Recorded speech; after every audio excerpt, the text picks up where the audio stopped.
le cadre de l'organisation des Vodou Days, le gouvernement béninois a mis à la disposition de la population des bus pour ceux qui souhaitent prendre part au rendez-vous international des arts, de la culture et de la spiritualité. Le transport est gratuit.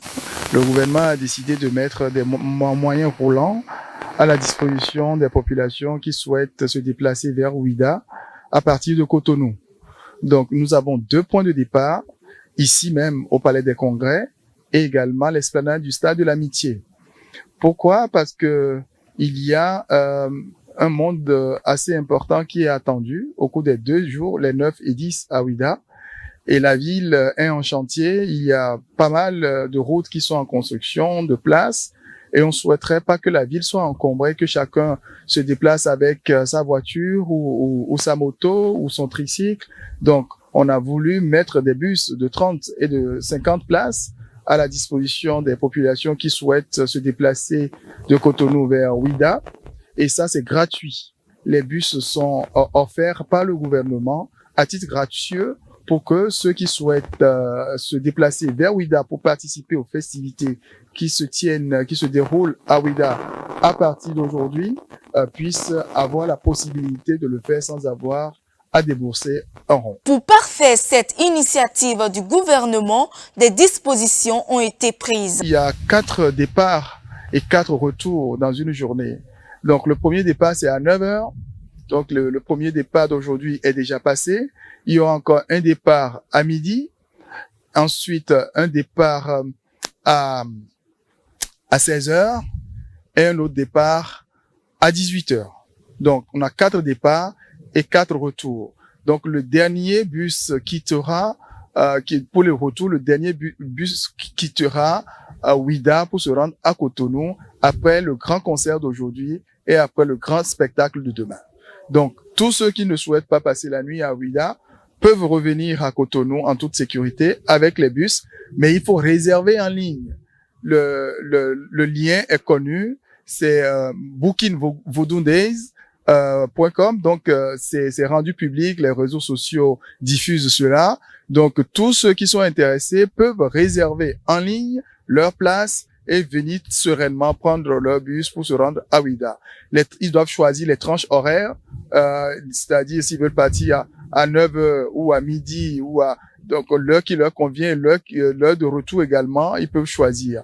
Ils peuvent choisir d'aller participer seulement aux activités de matinée et rentrer en début d'après-midi, comme ils peuvent choisir d'y aller dans l'après-midi pour rentrer complètement en fin de soirée. Donc c'est complètement libre et c'est gratuit. Donc quelqu'un qui réserve sa place dans un bus et qui se présente pas, il n'aura plus la possibilité de réserver sur un autre bus. Donc il faut non seulement être ponctuel, mais réserver sa place et sa place seule. Il faut préciser que des animations musicales, culturelles, modernes et traditionnelles sont prévues à Ouidah durant les 2 jours que vont durer les Vodou Days. Un tour sur l'esplanade Palais des Congrès de Cotonou. Le constat est tangible. À bord de ce bus, des citoyens qui prennent des pas pour la fête des Vodou Days à Ouidah. Très émus par la mise à disposition gratuite par le gouvernement béninois de leur transport sur le site de l'événement, ils livrent ici leurs impressions. Waouh, ça c'est une très bonne initiative parce qu'on n'a jamais vu pareil. C'est permettre à la population de s'y rendre massivement parce que tout le monde n'a pas les moyens de prendre le transport, de payer le taxi. Donc moi par exemple, j'ai amené ma voiture mais je l'ai garée ici au Palais des Congrès pour pouvoir prendre le bus. Je trouve que le bus est propre, présentable et tout, vraiment l'initiative est à saluer. C'est une première au Bénin. Déjà, c'est déjà une première qu'il y ait ce genre de festivités qui soit aussi médiatisé au Bénin. À part ça, le fait de mettre des bus à disposition de la population, c'est une manière pour le gouvernement de promouvoir au fait tout ce qui est culture et tout ce qui est à rapport avec le tourisme. Et précisément, moi, c'est une initiative que moi, je prends avec positivité parce que Les autres fois, nous n'avons jamais eu ce genre de truc et c'est vraiment salutaire. Je pense que cette initiative du gouvernement est très recevable et très appréciée, car en fait le but du Vodou Day, c'est de quand même favoriser l'afflux du public béninois pour que même la jeunesse soit intéressée à cet événement-là, parce que c'est un événement qui nous ramène à nos sources. Donc le bus, c'est très accepté cette initiative.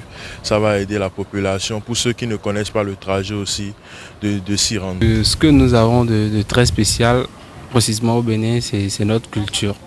Et partout où nous partons, le Bénin, et quand on parle du Bénin, la première chose qui vient en tête aux gens, c'est déjà le vaudou. Et les gens, d'autres dramatisent, d'autres disent, bon, il y a beaucoup de trucs dessus, mais je crois que c'est à cause de tout cela que le gouvernement a voulu mettre en lumière notre culture pour montrer que c'est une culture comme les autres, bien qu'elle soit assez spéciale. C'est une culture qui a beaucoup à donner, que ce soit au niveau du tourisme, parce que cette initiative a fait que beaucoup de personnes sont venues quand même pour les 4 jours prévus par le gouvernement pour venir visiter le Bénin, profiter des festivités aussi. C'est un grand événement qui va rassembler tous les fils du Bénin et même à l'international, parce qu'il y a des artistes qui sont là, les artistes internationaux, comme Kofi Olomide par exemple. Et donc, c'est pour valoriser le Bénin, la culture du Bénin. Voilà, et faire venir les gens d'un peu partout du Brésil, nos parents qui étaient déportés et qui ont laissé des arrière-petits-enfants. Tout ce monde-là va venir et pour connaître davantage le Bénin qui est transformé, le Bénin renouvelé. Je pense que le concept Vodou Day, ça rime avec la politique du gouvernement qui veut mettre au cœur de ses projets la richesse culturelle du Bénin. Donc pour ce fait, en fait, ils ont organisé un concept sur le Vodou Day pour pouvoir aller chercher, montrer au monde les masques de Galédé, montrer le parcours de l'esclave, montrer la porte du non-retour, montrer tous les monuments, tous les musées, tout ce que nous avons de très beau dans notre pays, parce que notre pays, il est vraiment beau. Notre pays, il est vraiment beau, pardon. La ville de Ouidah, c'est une ville historique et c'est stratégique, parce que déjà, c'est pas loin de Cotonou, où il y a l'aéroport. Donc ça va permettre aux gens de ne pas être trop fatigués pour pouvoir profiter au fait des festivités. Aussi, c'est une ville côtière qui offre des perspectives touristiques énormes. Donc je pense que c'est à cause de ce genre de truc que le gouvernement a voulu mettre Ouidah en avant pour les Vodou Days. Je pense que c'est la meilleure ville à choisir pour ce genre d'événement. Je pense que l'État peut également fini surtout la rénovation de ces musées. C'est le plus important parce que la jeune génération doit être au courant de ce que leur pays possède, de l'histoire de leur pays, de l'histoire de leurs ancêtres, de leurs grands-parents. Donc je pense que le plus important, c'est éduquer. Donc ils doivent se concentrer sur l'éducation culturelle de la jeune génération. Vodou Days s'étend sur la période du 9 au 10 janvier 2024 à Ouidah, une première dans l'histoire du Bénin.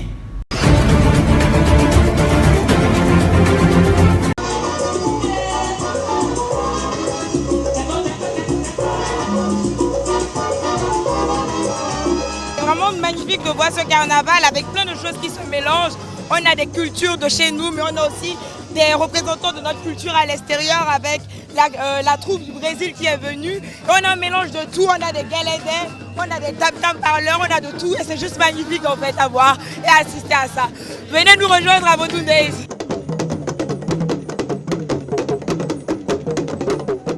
C'est inédit, c'est pour la première fois l'édition Vodou Days. Vous l'appréciez avec nous. Nous sommes très contents de l'accueillir.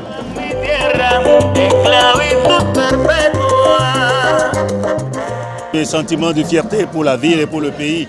Le gouvernement en a fait beaucoup parce que pour cette activité-là, la première édition de Vodou Days, alors ce carnaval c'est le préambule de ça. Ça va permettre de vendre encore plus Ouida.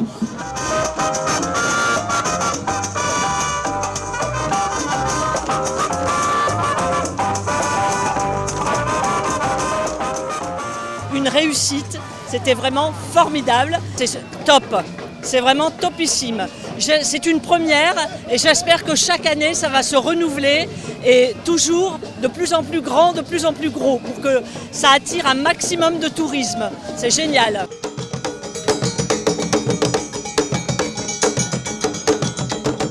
C'est beau, c'est très beau, c'est joli.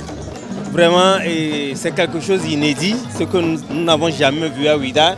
Et c'est la première fois que nous voyons des spectacles de ces gens et vraiment, nous sommes émus tout simplement.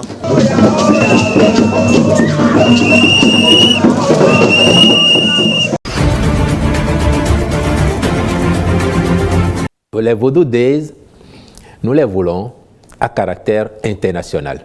N'oubliez pas que c'est une option que le gouvernement a faite de projeter notre pays et particulièrement à l'occasion des Vodou Days, la ville de Ouida, au cœur de l'actualité internationale en matière de tourisme. Pour que cette attraction advienne, sachant très bien que nous n'avons pas possible que les Béninois, il y a les Béninois, il y a des étrangers, qu'ils soient africains ou qu'ils soient européens, qu'ils soient américains, qu'ils soient asiatiques. Pour cela, conforter ce qui existe au plan national avec des ressources internationales nous a paru une solution idéale. Et c'est pour ça que nous avons fait ce mix entre artistes, acteurs, aussi bien béninois qu'étrangers. Et c'est la raison pour laquelle vous en avez vu. À la fin de cette première édition, nous tirerons sans aucun doute les conclusions pour voir quels pourraient être les aspects à améliorer les prochaines fois. Mais le plus important, c'est de retenir l'objectif assigné à ces journées, les Vodou Days. C'est mettre le Bénin au devant de l'actualité internationale en matière d'art, mais davantage en matière de culture de tourisme. Faire de notre vaudou une denrée comestible au-delà de nos frontières, afin que les gens s'intéressent de plus en plus à notre culture et aussi, si possible, à la dimension culturelle du vaudou. Et si cela peut générer pour nous de la plus-value pour notre économie, des devises pour notre économie, davantage de fréquentation de notre pays par des touristes et des observateurs étrangers, c'est une bonne chose. Dans l'immédiat, il me plaît de vous signaler, au cas où cela vous aurait échappé, que pour cette première édition, nous avons enregistré autour de 200 journalistes accrédités pour venir couvrir les Vodou Days. Cela vous renseigne sur l'intérêt que le monde accorde à ce sujet et ce que cela nous réserve en termes de gains, en termes de visibilité de notre pays et forcément pour les éditions futures, en termes aussi de rendez-vous à prendre pour de nombreux autres acteurs qui, n'étant pas venus cette fois-ci, auront forcément les comptes rendus sur diverses plateformes et tireront sans aucun doute un intérêt à s'intéresser à ce qu'il se passe du côté de Ouida à l'occasion des Vodou Days. Et moi, je vais parier que dès l'édition 2025, nous aurons encore plus d'attractions, encore plus de monde et d'engouement autour de ces festivités.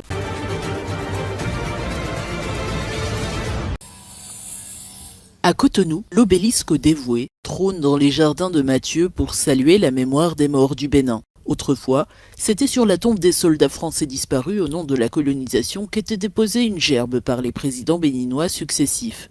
On ne peut pas aller là-bas pour vénérer les soldats étrangers qui sont morts pour la conquête du Dahomey. L'imposante statue de l'Amazone fait la fierté des Béninois. Les Amazones inspirent courage, bravoure et patriotisme dans l'histoire du Dahomey. Événement incontournable, la foire du livre d'histoire des patrimoines africains initie le public aux différents pans de l'histoire auxquels ces monuments font référence. Nous-mêmes, en Afrique, dans nos pays africains, nous ne connaissons pas véritablement nos propres histoires, alors que nous avons de grands auteurs africains qui ont écrit des ouvrages sur le patrimoine culturel africain, qui ont écrit des ouvrages sur l'histoire, mais ces ouvrages restent dans leur bureau. Cette troisième édition de la foire du livre de Ouida, qui s'inscrit dans le cadre de la fête du Vaudoun, propose des conférences, des débats, des projections de films, une exposition et des ouvrages pour échanger et réfléchir autour de l'histoire de l'Afrique, de son patrimoine et de ses valeurs ancestrales. C'est de ça qu'il est question. Vous prenez par exemple le professeur Marion Capo qui fait un excellent travail sur le Fa, mais ses œuvres reste beaucoup plus dans les murs de l'université, dans les murs des scientifiques. À travers ces ouvrages et objets d'art, le public porte un regard tout autre sur l'Afrique, loin des clichés et des récits laissés par les écrivains étrangers. Les historiens spécialistes des questions de patrimoine replacent les faits dans leur vrai contexte. L'histoire, aujourd'hui, est au cœur de toutes les problématiques liées à notre culture, liées à notre passé, liées à notre mémoire. Il est important que le narratif que nous produisons soit en accord, soit en harmonie avec nos réalités. L'époque où l'Afrique a une tradition de l'oralité est révolue. De plus en plus, les écrivains et autres artistes travaillent à déconstruire le narratif dévalorisant du patrimoine africain afin de raconter l'histoire, la vraie histoire du continent.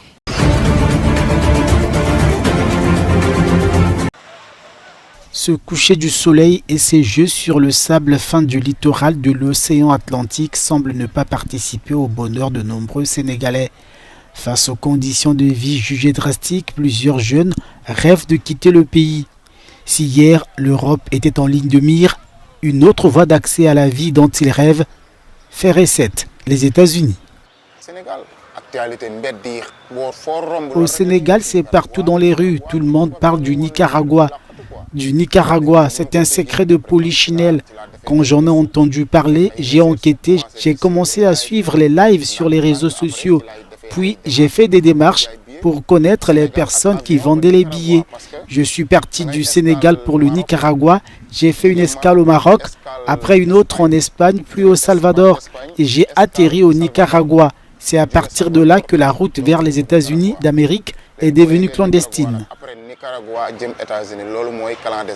Le soudeur professionnel a été arrêté à la frontière entre les États-Unis d'Amérique et le Mexique avant d'être rapatrié au Sénégal. Dans le pays, des offres de billets d'avion pour le Nicaragua se trouvent sur de nombreuses pages Facebook.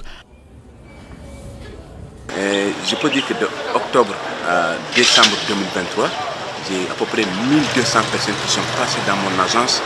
Et chaque personne, maximum, il a payé 3 500 000 pour avoir ce billet d'avion. De Dakar, Nicaragua. Cette nouvelle voie migratoire semble être davantage pratiquée par des couches de jeunes migrants qui ont gagné de l'argent à Dakar. Le rêve américain est déjà dans la construction du Sénégalais, ce qu'on appelle la réussite à Dakar. Pour nombre de ces populations jeunes qui veulent partir aux États-Unis, ils avaient déjà franchi une première étape. Ce sont des populations qui viennent de l'Interland, de l'intérieur du pays, et qui ont réussi à s'imposer à Dakar. Donc ils ont franchi une première étape avant de rejoindre les États-Unis. Plus de 9000 Sénégalais ont été arrêtés alors qu'ils franchissaient la frontière de l'Arizona entre le 1er octobre et le 9 décembre de l'année dernière, ce qui représente une augmentation considérable par rapport au mois précédent.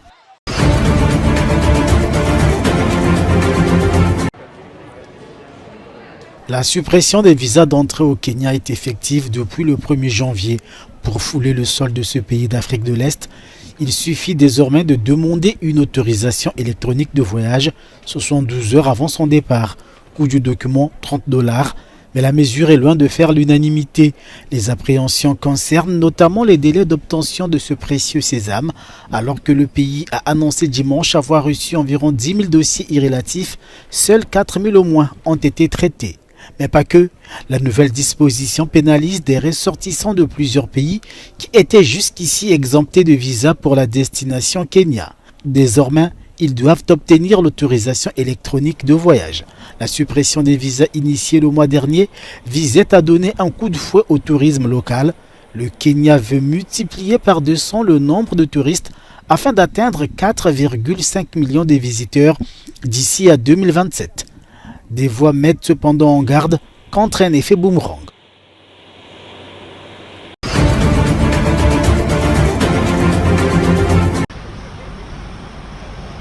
Le conseil d'administration du Fonds monétaire international a accordé au Mozambique une aide budgétaire de 60,7 millions de dollars dans le cadre de l'accord de la facilité élargie de crédit FEC.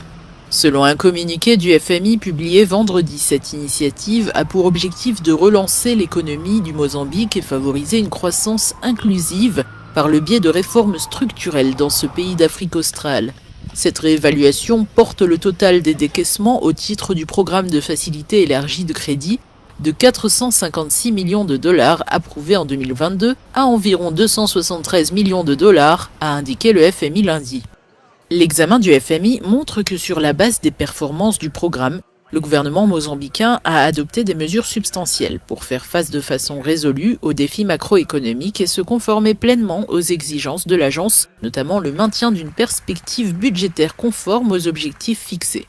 L'accord triennal devrait soutenir la reprise économique et les politiques visant à réduire la dette publique du Mozambique, tout en créant un espace pour les investissements publics dans le capital humain, l'adaptation au climat et les infrastructures.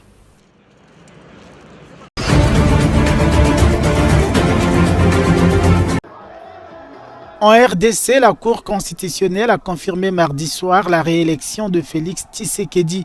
Selon les résultats définitifs de l'élection présidentielle du 20 décembre, publiés par cette juridiction, le président sortant a obtenu 73,47% des suffrages exprimés, alors que son principal adversaire, Moïse Katumbi, arrive en deuxième position avec 18,08% des voix. Les juges du contentieux électoral ont par ailleurs rejeté le recours de Théodore Ngoy, ce candidat malheureux à la présidentielle, demandait l'annulation de l'élection en raison des irrégularités présumées. Avec la décision de la Cour constitutionnelle, la page de l'élection présidentielle se ferme. Félix Tshisekedi entame donc son deuxième mandat de 5 ans à la tête de la RDC, son dernier sans nul doute aussi.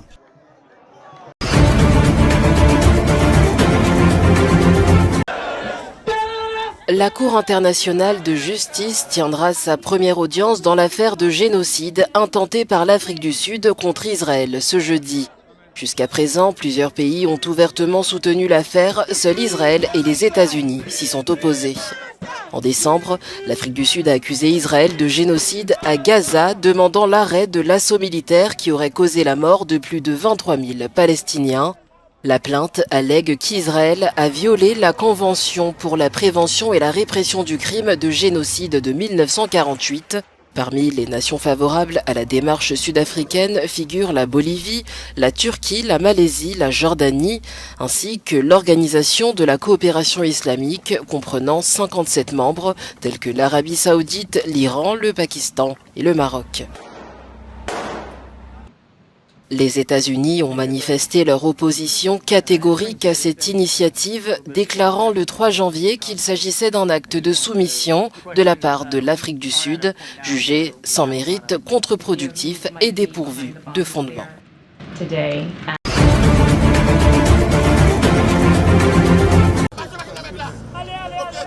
Des accusations de corruption gouvernementale ont conduit un juge haïtien à émettre des mandats d'arrêt visant plus de 30 hauts fonctionnaires, parmi lesquels figurent d'anciens présidents et premiers ministres. Les personnes mentionnées comprennent les anciens présidents Michel Martelly et Joslerme Privert, ainsi que les anciens chefs de gouvernement Laurent Lamotte, Jean-Michel Lapin, Yvan Spol et Jean-Henri Séan. Les mandats émis vendredi et divulgués sur les réseaux sociaux le week-end dernier inculpent ces fonctionnaires de malversation financière et de détournement de matériels associés au Centre national d'équipement. Ce centre est dédié à l'emploi de machines lourdes dans des missions telles que la construction de routes ou le dégagement des décombres, particulièrement après les tremblements de terre. À ce stade, aucune arrestation n'a été réalisée dans le cadre de cette affaire. Notons qu'il est également inhabituel qu'un haut fonctionnaire haïtien fasse l'objet d'accusations de corruption et encore plus rare qu'il soit traduit en justice.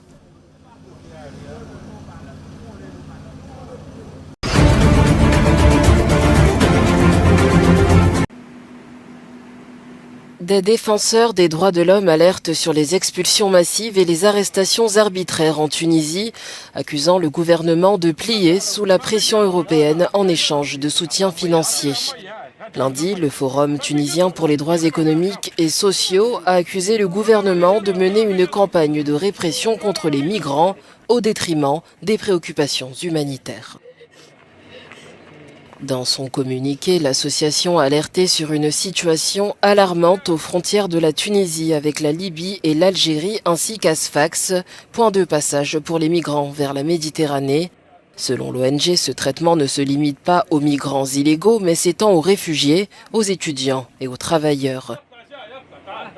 Pour rappel, en juillet dernier, des gardes libyens ont secouru une centaine de migrants subsahariens. L'AFP rapportait alors qu'ils avaient été abandonnés à la frontière par les forces de sécurité tunisiennes. Et en Libye, les expulsions conduisent fréquemment les migrants à être placés dans des centres de détention dirigés par des groupes armés.